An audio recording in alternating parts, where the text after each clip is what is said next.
Hello and welcome. Thanks for tuning in to Hear Her Sports. I'm Elizabeth Emery.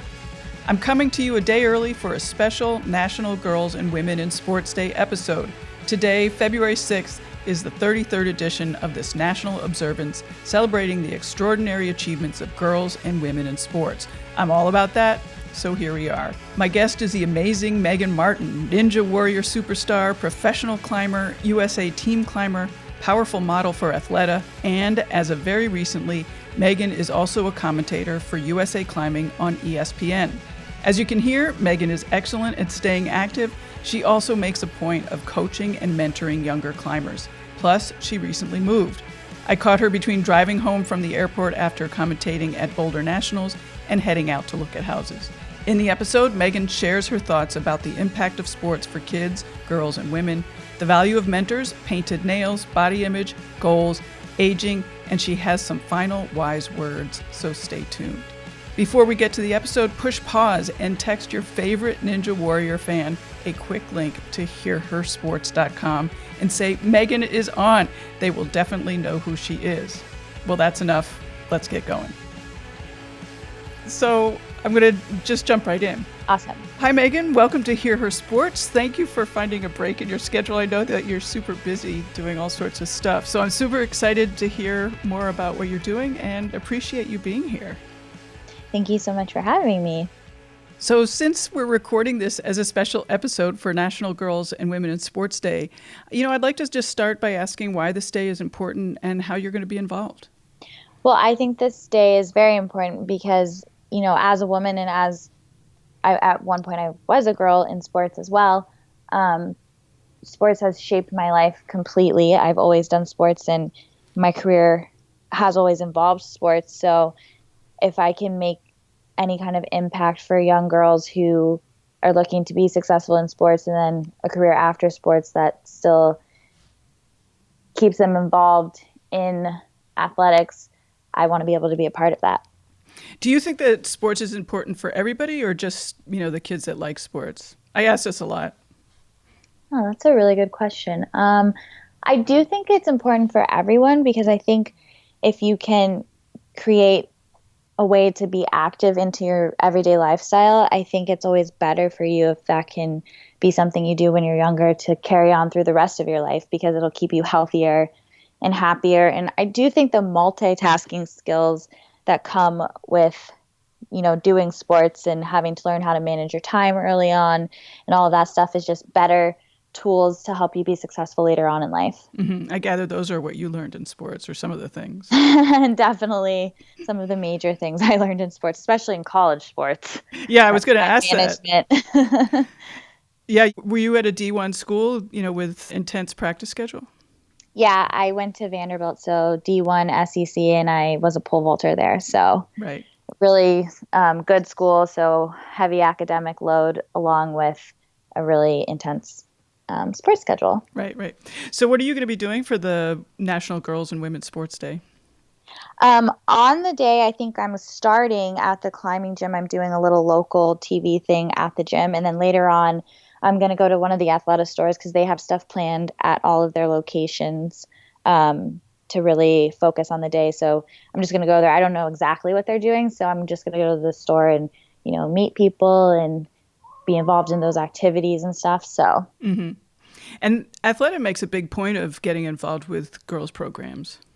Yeah, they totally do. And I've actually gotten a chance this year to work with some of the girls that work with Athleta because before, I was modeling for them, but it was always just with other women. And now I've got to do a couple different shoots where I am with the girls, and McKenna was one of those girls, and she also did Ninja Warrior Junior, which was cool because I was a mentor on that. So it's been really fun to kind of meet some of those girls and, get to know them a little. They're all very impressive. So mm-hmm. You've coached a lot of girls between the Athleta girls and also when you were living in Boulder, you coached at ABC Kids Climbing. So, what lessons have you learned coaching and also maybe what challenges have you found when you're trying to encourage girls to, be fearless and get out there and be active?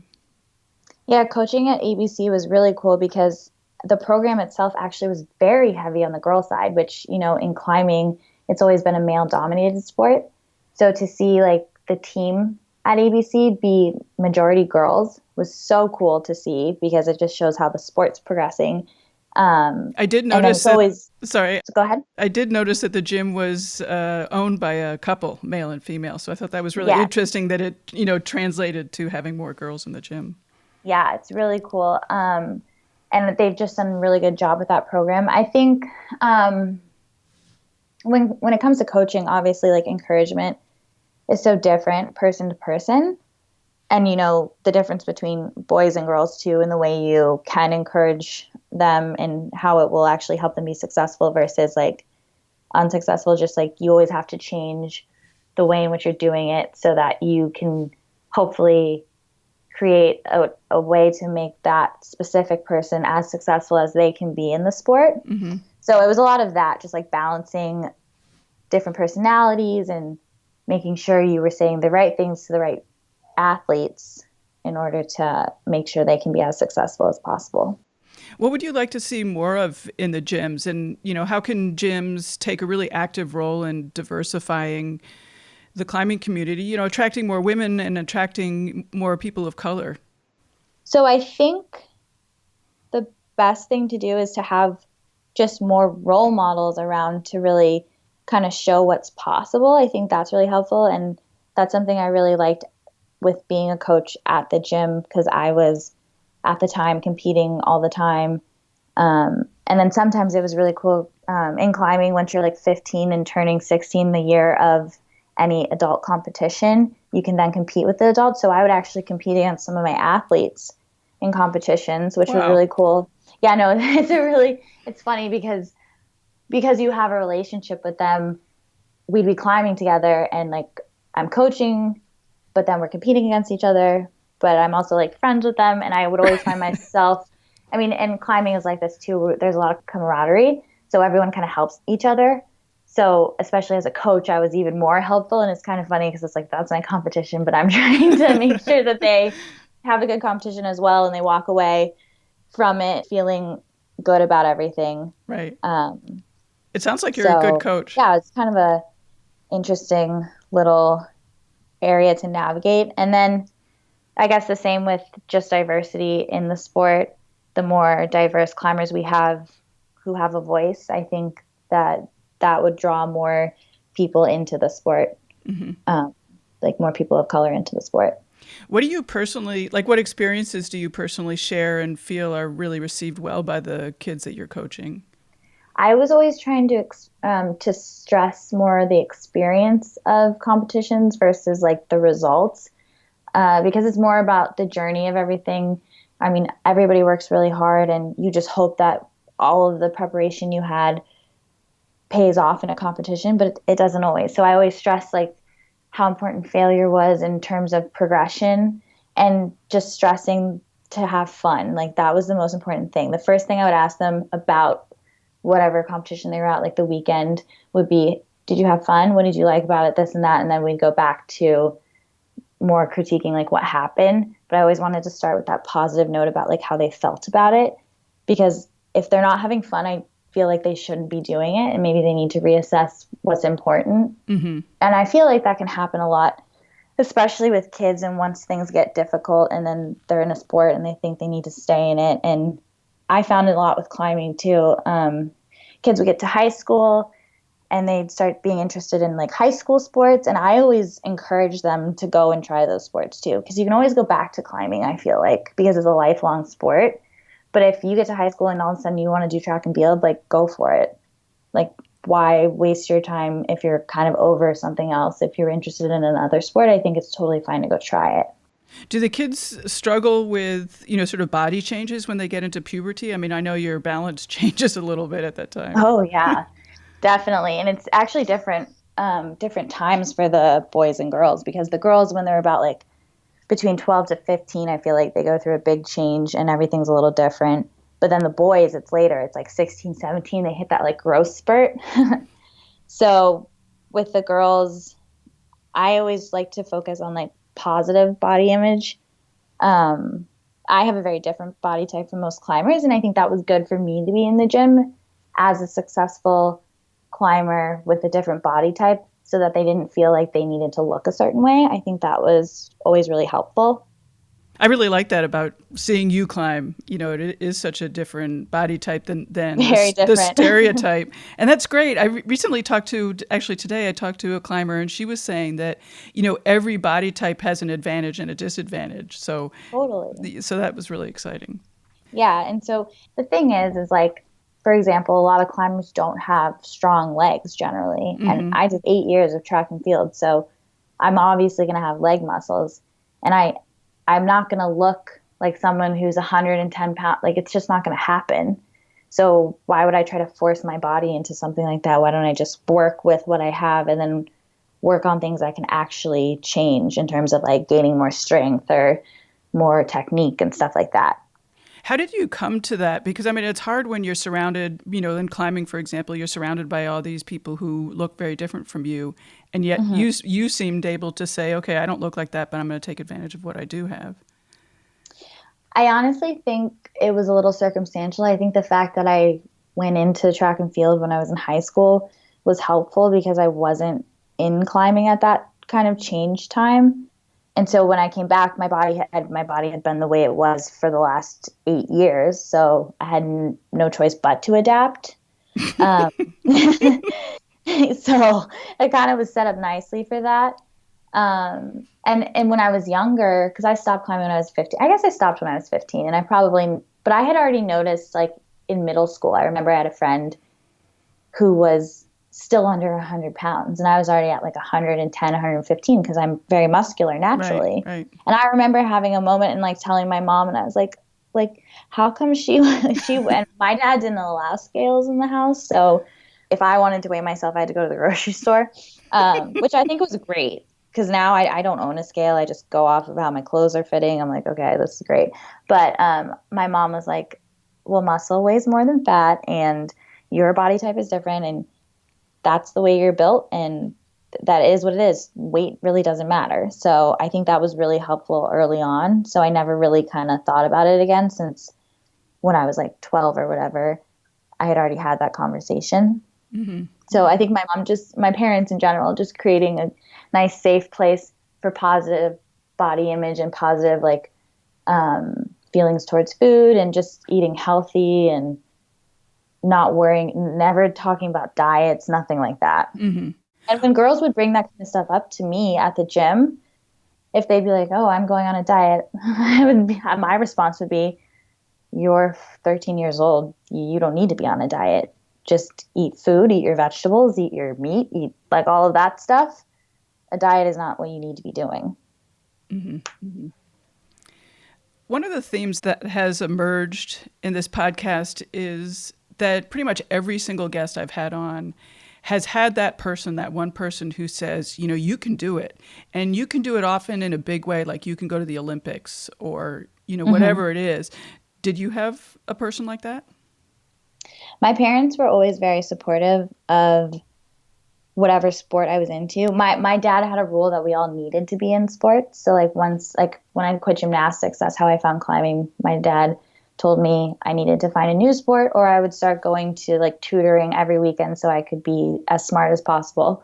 So I decided I needed to find another sport because I didn't really want to sit with a tutor all day. So I tried soccer for a second, and then I luckily came to a climbing gym with a friend and just fell in love with it.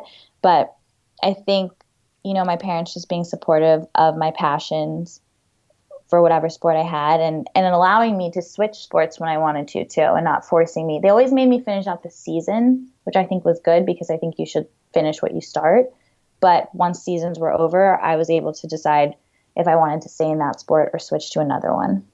Do you have mentors now? Yeah, I would say so. Robin Rabitou, who owns ABC, I feel like she's been a mentor for me for the last like 5 or 6 years. Well, I guess over 6 years because I lived in Boulder for that long and I worked with her. And she's always been a good guide for my career and with training and stuff. I would climb with her a lot. And she was a world champion back in the day in climbing. So she knew things I needed to do. And I always trusted her.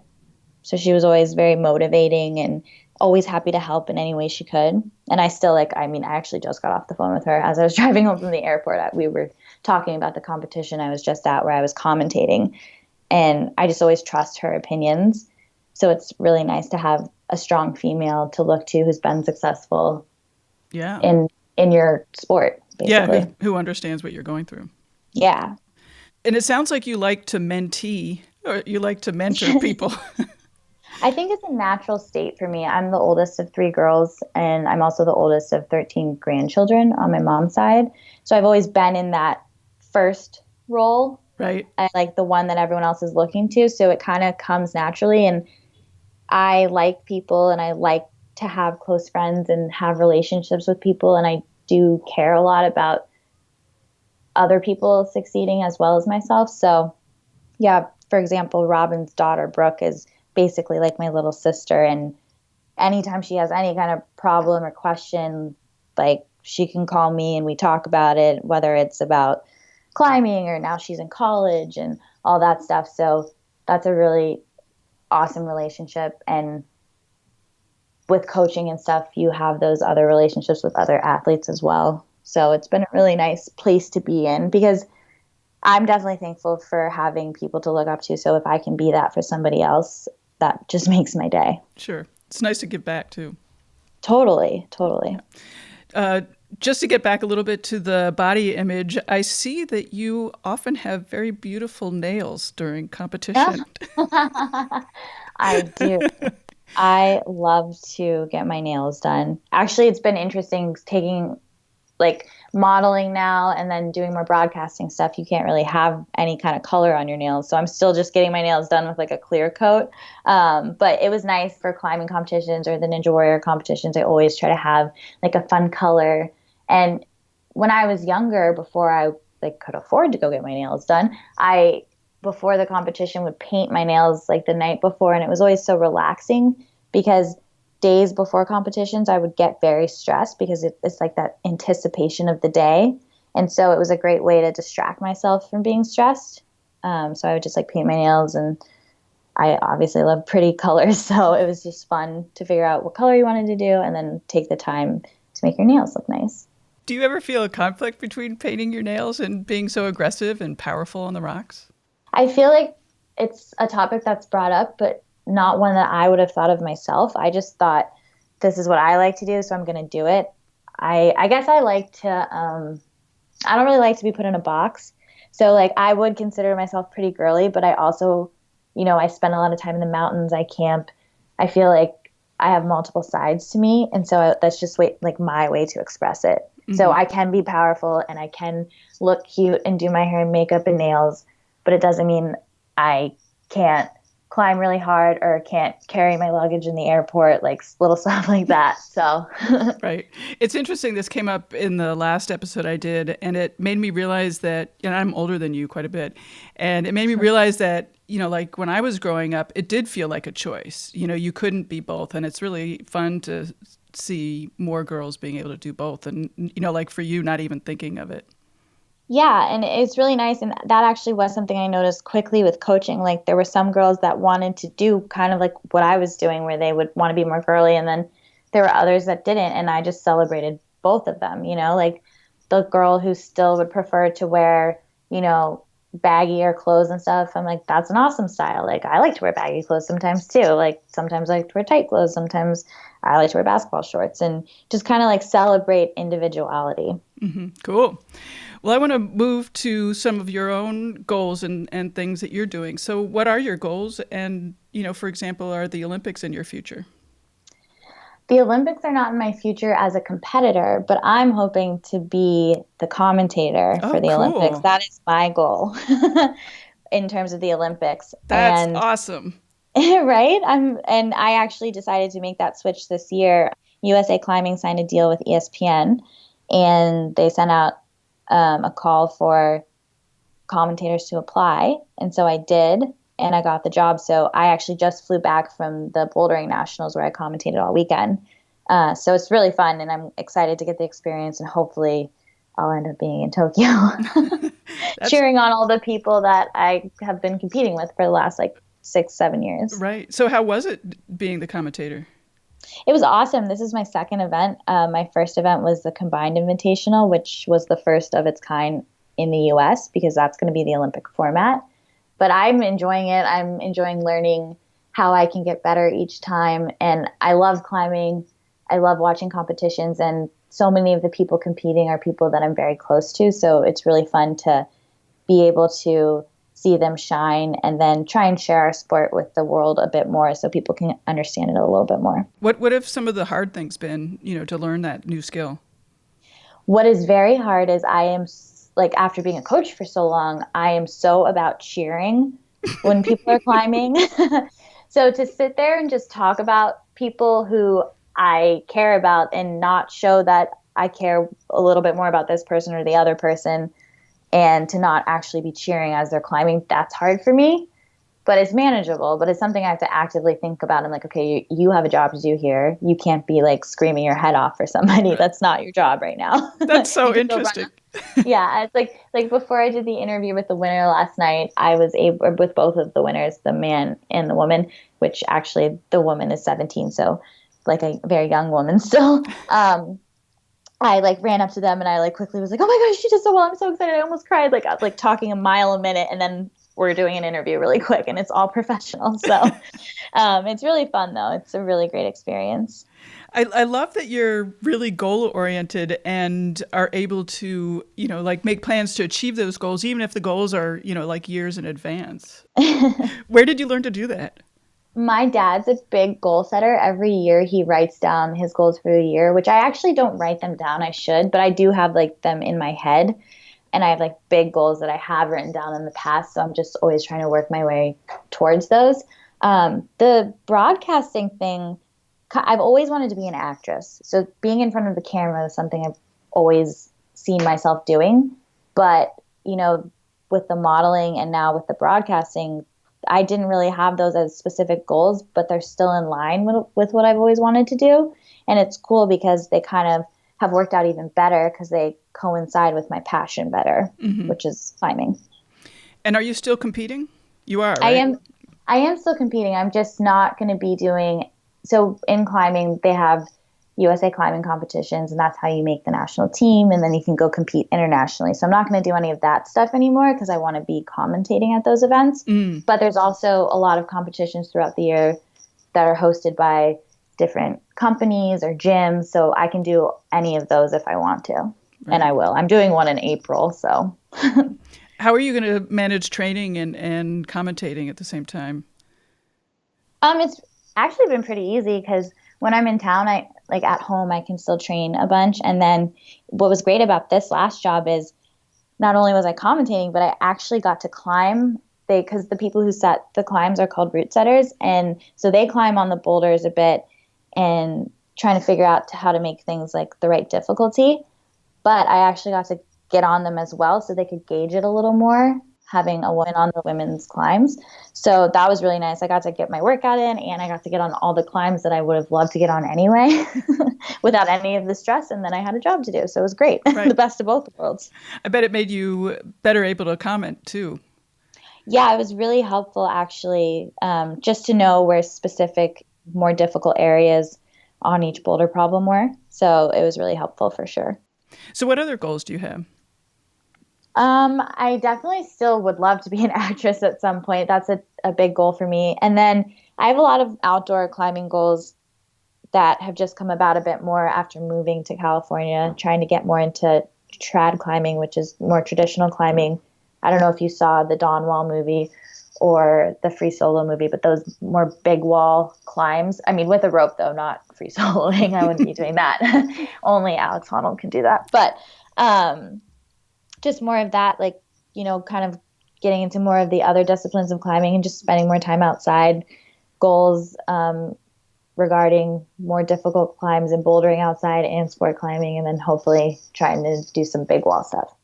And you mentioned that climbing was a lifelong sport. So you're going to continue doing this for a long time, I gather. Oh, I hope I'll be in my 80s still climbing. My boyfriend and I were climbing outside probably a month ago, and these two 75-year-old men were out there crushing. And like, if I could be 75 and still crushing, I would be so happy. That's great. Have you noticed any changes as you age? Yes. Oh I no. I feel like when I turned 27, I was like, oh, why am I so tired? Like, why is the soreness lasting longer? I feel like I need to warm up more and stretch more. Like, little tweaks happen a lot easier, but you just have to adapt, obviously. But it is a weird thing because you're like, your whole life, you're just going, going, going, not really worrying about injuries. Or I guess I was lucky enough to not have any major injuries when I was younger. But then really noticing that you kind of have to just take care of your body a bit more as you age if you want to still be able to perform. And how are you, especially since you're on TV and particularly with the Ninja Warrior, that seems like a really intense TV filming schedule. How do you sort of remove yourself from the fear and the nerves and, the physical challenge of doing that kind of thing?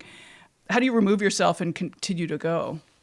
I do feel like Ninja Warrior is the hardest thing just because it is so stressful because it is a TV show. And, the first year was so chill for me because I wasn't anybody, right? And I hadn't done anything yet. But after that first year, I did a bunch of things. So I feel that pressure of being expected to do well. And I literally had nightmares like months and months before of failing and messing up and all these things. So it is a hard thing to manage. I feel like, especially the day of, before I walk up on that platform, I'm usually sitting there talking to myself like, this is fun. You're just going to go play around on like obstacles. You're good at this. You can do this. Like, forget about everything else. So I just kind of keep talking to myself to get myself through it. Once I start, I feel a lot better. But Sure. The anticipation is extremely nerve-wracking for me and somewhat terrifying. So it is difficult for sure.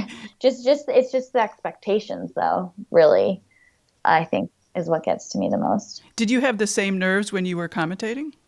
Um, Before the very first time I commentated, I all of a sudden was like, oh my gosh, like, what if I mess up? What if I ruin the whole show? I'm supposed to know everything about climbing because my co-commentator is like a professional commentator, like play-by-play for ESPN, doesn't really know much about climbing. So it's my job to make sure everything sounds right and we're explaining it well for people who don't know about climbing. So all of a sudden that first day I was actually terrified. But then once we started, I felt fine. And now that I've had like a couple events under my belt, and even after the first day of the first event, I felt so much better because I kind of knew what to expect a bit more. Yeah. So, and since I've been an athlete, I've learned how to manage those kind of nerves when you need to. So Right. I think that was really helpful. You mentioned that you're now somebody. Is it weird being somebody?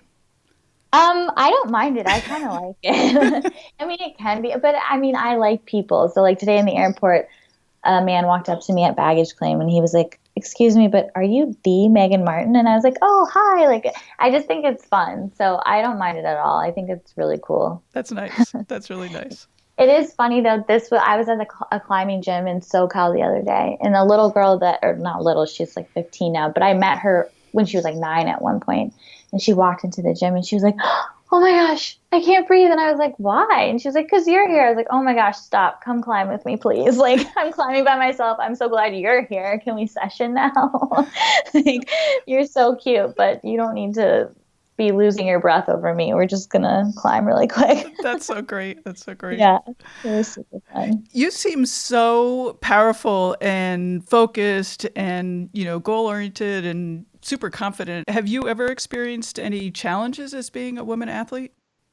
I don't think I've really so though the climbing community was heavier on the male side, I felt like the men were always so like not intimidated by like they were always in like when I grew up climbing in Florida, I always climbed with the boys and it was just normal and nobody like was like, oh, you can't do this because you're a girl. They just like were like, oh, that was super strong, like, and I felt like that was why I became so good at climbing, was because I was climbing with these guys that were really strong and just trying to do what they did, and they just accepted me. Well, that's nice.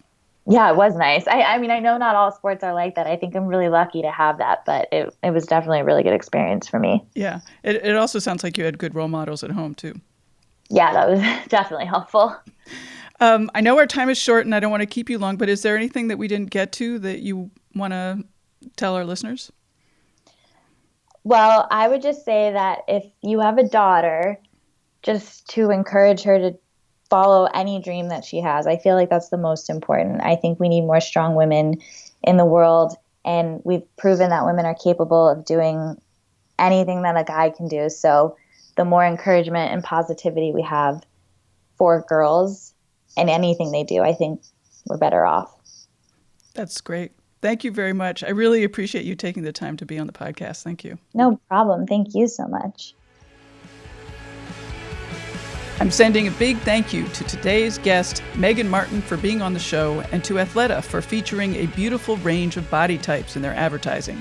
Thank you to the Women's Sports Foundation, the mighty hand behind this special day, along with lots of other work for women's sports throughout the year.